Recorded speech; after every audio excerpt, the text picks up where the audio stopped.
నమస్తే గురూజీ. ఏమ్మా శివగామి, ఎలా ఉన్నావమ్మా? బాగానే ఉన్నాను గురూజీ. నేను చెప్పినట్టు తమిళనాడులోని బ్రహ్మదేవాలయానికి వెళ్ళి వచ్చారా? లేదు గురూజీ, వీలు చూసుకొని వెళ్దామని అనుకుంటున్నాను. వీలైనంత త్వరగా వెళ్ళండి. శ్రీ బ్రహ్మపురేశ్వరాలయం బ్రహ్మదేవుడి తలరాతనే మార్చిన పవిత్ర స్థలంగా చెబుతారు. ఆ ప్రదేశంలో బ్రహ్మ శివుడి గురించి తపస్సు చేసి శివుణ్ణి పూజించి తన శాపం నుంచి విముక్తి పొంది భక్తుల తలరాతలు మార్చే వరాన్ని పొందారని చెప్తారు. అక్కడ బ్రహ్మతీర్థంలో స్నానం చేసి బ్రహ్మను పూజిస్తే తలరాత మారుతుందని భక్తుల నమ్మకం. అంతటి ప్రసిద్ధమైన స్థలానికి శిశిరని తీసుకెళ్ళండమ్మా. అలాగే గురూజీ, వీలైనంత త్వరగా తీసుకొని వెళ్ళడానికి ప్రయత్నిస్తాను. మిమ్మల్ని ఒక విషయంలో సలహా అడగాలనుకుంటున్నాను గురూజీ. మీరు అనుమతిస్తే అడుగుతాను. నిస్సందేహంగా అడుగమ్మా. శిశిరకి సీమంతం చెయ్యాలని అనుకుంటున్నాను గురూజీ.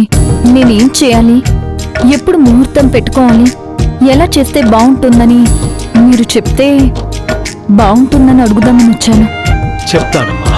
సీమంతం అనేది ప్రతి గర్భిణీ స్త్రీకి చెయ్యవలసిన షోడోపచార సంస్కారం. ఇది హిందూ సాంప్రదాయంలోని 16 సంస్కారాలలో ఒక ముఖ్యమైన సంస్కారం. గర్భిణీ స్త్రీకి కడుపులోని బిడ్డకు దుష్ట శక్తుల నుండి రక్షణ కల్పించడానికి, సుఖప్రసవం జరగాలని, తల్లి మానసికంగా ఉల్లాసంగా సంతోషంగా ఉండాలని 5వ నెలలో గాని 7వ నెలలో గాని 9వ నెలలో గాని సీమంతం చేస్తారు. మంత్రోచ్చారణతో గర్భిణీకి శిశువుకి ప్రతికూల శక్తుల నుంచి రక్షణ కల్పిస్తారు.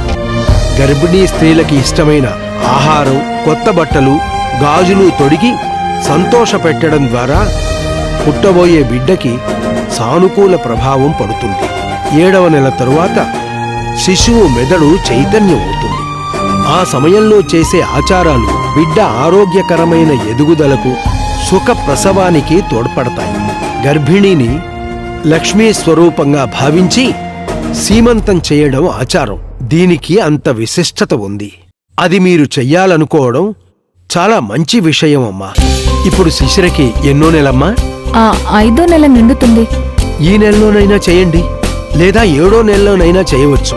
ఇబ్బంది ఏమీ లేదు. కాని నాకున్న బాధ, భయం ఏమిటంటే శిశిర ప్రసవానికి దగ్గరవుతున్న కొద్దీ ఆమెకి గండం పొంచి ఉంది.